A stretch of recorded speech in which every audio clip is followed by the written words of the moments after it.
사랑하는 여러분, 오늘 이 자리에 함께 해주셔서 진심으로 감사합니다.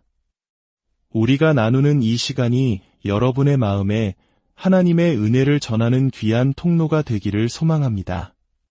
잠시 귀를 기울이시기 전에 오늘 메시지가 마음에 와닿는다면 좋아요와 구독으로 저희와 함께 해주세요.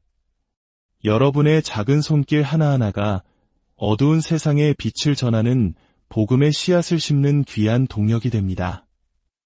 여러분의 삶에 하나님의 평강과 축복이 늘 함께 하시기를 기도합니다. 우리가 살아가는 가장 비참한 방식 중 하나는 아마도 통제되지 않는 감정에 이리저리 휘둘리는 삶일 것입니다. 하지만 기억해야 할 중요한 사실이 있습니다. 그 모든 감정은 우리의 생각, 바로 마음에서 시작된다는 것입니다.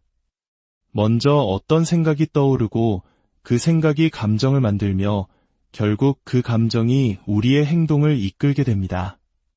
생각하고, 느끼고, 행동하는 것, 이것이 우리 삶의 기본적인 원리입니다. 오늘 우리는 성경에 담긴 긍정적이고 강력한 생각으로 우리의 머릿속을 채움으로써 우리를 올가매는 부정적인 생각의 사슬을 끊어내는 방법에 대해 이야기 나누고자 합니다.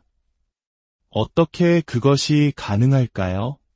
바로 하나님의 말씀을 깊이 묵상하고 그 말씀에 집중하며 입으로 선포할 때 우리는 삶의 모든 영역에서 일어나는 놀라운 변화를 경험하게 될 것입니다. 사도 바울은 고린도후서 2장 10절에서 11절을 통해 우리에게 중요한 영적 원리를 가르쳐줍니다. 여러분이 누구에게 무엇을 용서하면 나도 용서합니다. 내가 용서한 것이 있다면 그것은 여러분을 위하여 그리스도 앞에서 한 것입니다. 우리는 사탄에게 속임수를 당하지 않아야 합니다. 우리는 사탄의 계략을 잘 알고 있습니다. 바울은 분명히 말합니다. 사탄이 우리 삶에 틈을 타지 못하게 하기 위해 용서한다고 말입니다. 용서는 선택입니다. 용서하지 않는 마음을 품고 있는 것은 사탄에게 내 삶에 들어와 마음껏 활동해도 좋다고 문을 열어주는 것과 같습니다. 에베소서 4장에서도 비슷한 경고를 합니다. 화를 내더라도 죄를 짓지 마십시오. 해가 지도록 노여움을 품고 있지 마십시오. 화가 나는 감정 그 자체는 죄가 아닐 수 있습니다. 우리는 부당한 대우를 받으면 당연히 분노를 느낍니다. 하지만 성경은 그 감정을 어떻게 다루어야 하는지 명확히 알려줍니다. 그 분노를 하나님께 맡기고 내려놓고 흘려보내라는 것입니다. 해가 지기 전까지 그 분노를 해결하라는 말씀은 참으로 지혜롭습니다. 만약 아침 일찍 화나는 일이 생겼다면 저녁까지는 그 감정을 다스릴 시간이 충분하겠지요.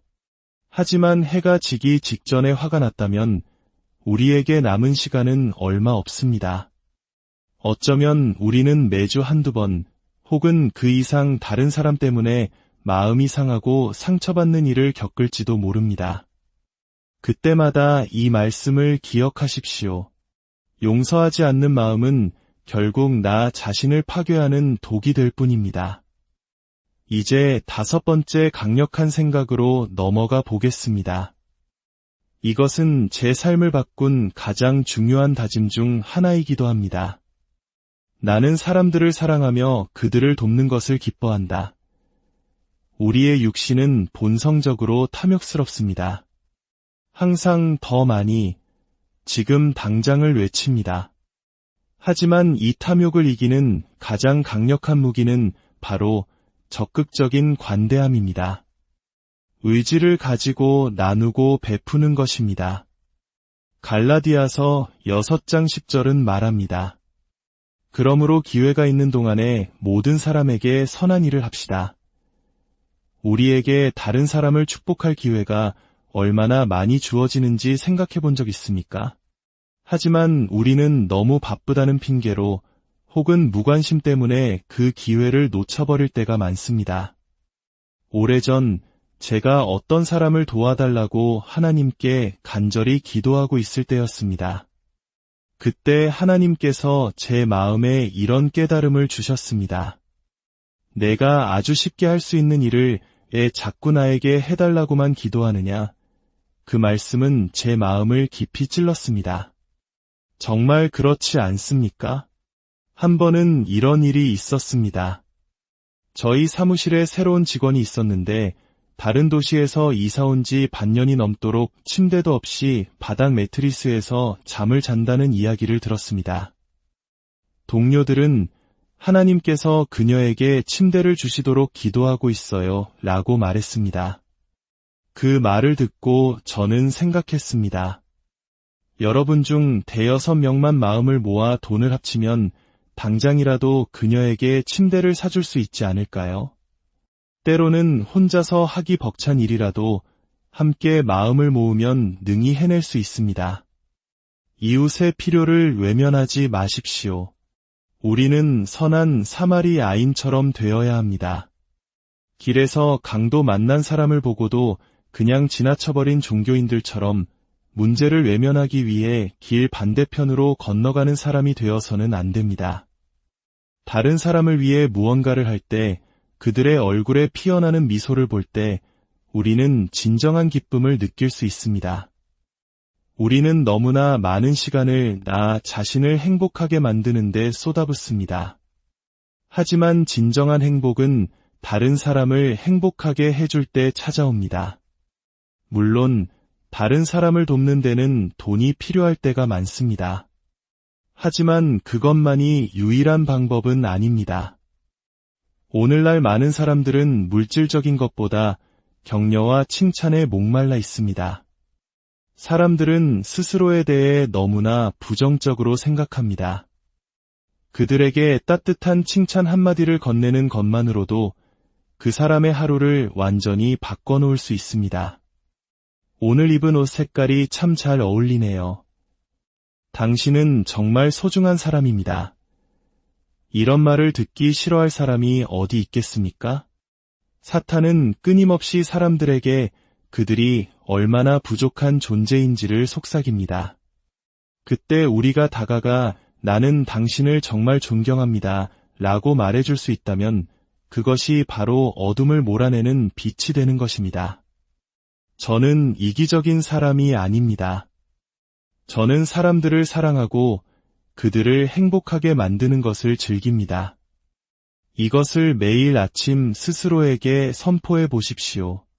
기분이 가라앉고 우울할 때 의도적으로 생각해 보십시오. 오늘 내가 누구를 축복할 수 있을까? 내가 가진 것 중에 무엇을 나눌 수 있을까? 그렇게 생각하기 시작하면 신기하게도 마음의 기쁨이 차오르는 것을 경험하게 될 것입니다. 주는 것이 받는 것보다 복되다는 말씀은 진리입니다. 당신이 무언가를 줄 때마다 당신은 사실 자기 자신을 축복하고 있는 것입니다. 하나님보다 더 많이 줄 수 있는 사람은 아무도 없기 때문입니다. 사도 바울은 다른 사람을 먼저 생각하기 위해 부단히 애썼다고 고백합니다. 이것은 저절로 되는 일이 아니라는 뜻입니다. 노력해야만 가능한 일입니다.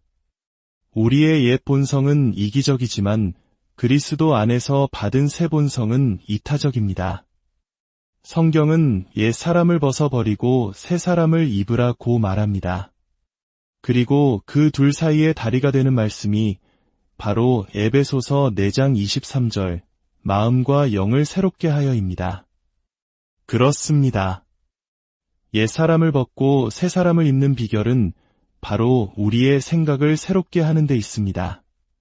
사랑은 단순한 개념이나 감정 혹은 말이 아닙니다. 사랑은 행동으로 나타납니다. 누군가에게 사랑한다고 말하는 것도 좋지만 그 사랑을 행동으로 보여주는 것은 훨씬 더 위대합니다. 굶주린 사람에게 예수님이 당신을 사랑한다고 말하는 것은 큰 의미가 없을 수 있습니다. 하지만 먼저 그에게 음식을 나눠주고 마을에 깨끗한 물을 마실 수 있는 우물을 파준다면 이제 그들은 우리의 말에 귀를 기울일 것입니다. 요한일서 3장 18절은 이렇게 권면합니다. 자녀들아, 우리가 말과 혀로만 사랑하지 말고 행동과 진실함으로 사랑하자. 매일 아침 이렇게 기도해 보십시오. 하나님, 오늘 제가 다른 사람을 위해 무엇을 할 수 있습니까? 여러분의 집에는 어디에 두었는지 기억도 못하지만 다른 누군가에게는 절실히 필요한 물건들이 쌓여 있을지도 모릅니다. 주위를 둘러보십시오.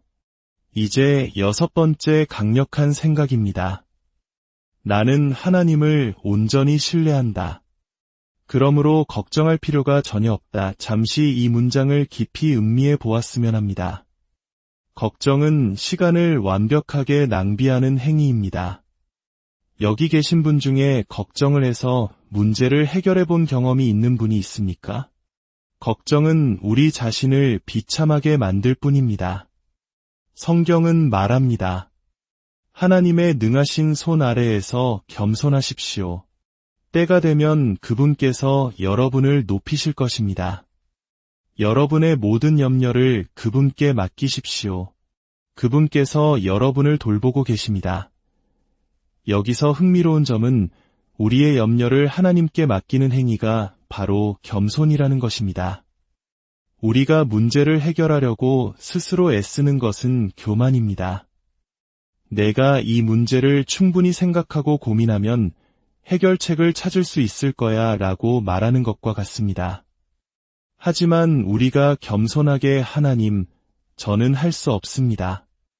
주님께서 길을 보여주시지 않으면 저는 나아갈 수 없습니다. 당신의 도움이 필요합니다 라고 고백할 때 비로소 하나님께서 우리를 위해 일하기 시작하십니다. 잠언 3장 5절은 말합니다. 너는 마음을 다하여 주님을 신뢰하고 너 자신의 명철을 의지하지 말아라. 모든 것을 이해하려고 애쓰지 마십시오. 과거에 저는 모든 일에 라는 질문을 던지는 사람이었습니다. 하지만 이제 저는 하나님께 왜라고 묻지 않으려 노력합니다. 그저 이렇게 고백할 뿐입니다. 주님은 선하신 분이심을 제가 압니다. 제 삶에 허락하시는 모든 일에는 이유가 있음을 믿습니다. 주님께서 저를 돌보시고 이 모든 것을 감당할 힘을 주실 것을 믿습니다. 왜냐하면 주님은 저를 사랑하시기 때문입니다. 여러분, 걱정은 믿음이 아닙니다. 그리고 걱정은 하나님께서 우리 삶에서 일하시는 것을 방해합니다. 마태복음 6장은 말합니다. 내일 일을 걱정하지 말아라. 내일 걱정은 내일이 할 것이다. 한날의 괴로움은 그날에 겪는 것으로 족하라. 걱정은 흔들의자에 앉아 하루 종일 몸을 흔드는 것과 같습니다. 계속 바쁘게 움직이는 것 같지만 결국 아무데도 가지 못합니다. 걱정이 밀려오기 시작할 때 대신 감사할 것들을 찾아보십시오. 우리는 먹을 것이 있다는 사실만으로도 얼마나 큰 축복을 받았는지 모릅니다. 세상에 굶주리는 사람들을 생각하며 기도해 보십시오. 우리가 얼마나 많은 것에 감사해야 하는지 깨닫게 될 것입니다. 마지막으로 7번째 생각입니다. 나는 만족하며 정서적으로 안정되어 있다. 사도 바울은 자신이 어떠한 형편에든지 만족하는 법을 배웠다고 말했습니다. 우리는 어떻게 배울 수 있을까요? 아마도 오랫동안 불만족스러운 상태로 살아보다가 마침내 지쳐서 더 이상 이렇게는 살 수 없다고 결심할 때 배우게 되는 것 같습니다. 하나님은 각 사람을 향한 다른 계획을 가지고 계십니다. 자신을 다른 사람과 비교해서는 안 됩니다. 만족이란 더 이상 아무것도 원하지 않는다는 뜻이 아닙니다. 그것은 마음이 흔들리거나 불안해지지 않는 상태를 의미합니다. 즉, 하나님께서 무언가를 해주시길 바라면서도 그것을 기다리는 동안 평안을 누리는 것입니다. 세상에서 가장 큰 축복은 당신이 원하는 것을 얻지 못했을 때에도 여전히 행복할 수 있는 능력입니다. 고난은 약속된 것이지만 비참함은 선택사항입니다. 예수님께서 말씀하셨습니다. 세상에서는 너희가 환난을 당할 것이다. 그러나 담대하여라. 내가 세상을 이겼다. 우리는 예기치 않은 시련이 닥쳤을 때 얼마나 정서적으로 안정되어 있습니까? 즉시 평온을 유지하며 하나님께서 나를 도우시고 이 문제를 해결해 주실 것을 안다고 말할 수 있습니까? 아니면 먼저 한두 번 감정적인 폭발을 겪어야 합니까? 하나님께서 우리에게 보내시는 시험에 통과하십시오. 하나님의 학교에는 낙제란 없습니다. 시험에 통과하지 못하면 통과할 때까지 다시 치르게 될 것입니다. 예수님께서는 요한복음 14장 27절에서 약속하셨습니다. 나는 너희에게 평화를 남겨준다. 나는 너희에게 내 평화를 준다. 내가 너희에게 주는 평화는 세상이 주는 것과 같지 않다. 너희는 마음에 근심하지 말고 두려워하지도 말아라. 여러분의 마음이 소란하고 불안해지도록 내버려 두지 마십시오. 두려워하고 위축되지 마십시오. 기억하십시오. 모든 것은 생각에서 시작됩니다. 생각하고, 느끼고, 행동합니다. 그러므로 이렇게 생각하고 선포하십시오. 나는 내 뜻대로 되지 않을 때에도 만족한다. 나는 모든 상황에서 정서적으로 안정되어 있다. 이 강력한 생각들이 여러분의 삶을 변화시키고 어떤 상황 속에서도 흔들리지 않는 하나님의 평강을 누리게 하기를 주님의 이름으로 축복합니다. 오늘 말씀을 통해 혹시 예수님을 구주로 영접하기 원하시는 분이 계시다면 주저하지 마시고 당신의 삶을 그리스도께 내어드리십시오. 그분 안에 참된 평안과 영원한 생명이 있습니다. 사랑하는 여러분, 오늘 우리가 나눈 이 지혜의 말씀들이 여러분의 생각 속에 평화의 씨앗을 심고 여러분의 마음에 기쁨의 열매를 맺게 하기를 기도합니다. 하나님을 신뢰함으로 힘을 얻고 나눔으로 기쁨을 찾으며 만족함으로 참된 자유를 누리십시오. 감정의 노예가 아니라 하나님의 평강으로 가득한 존귀한 자녀로 매일을 살아가시기를 축복합니다.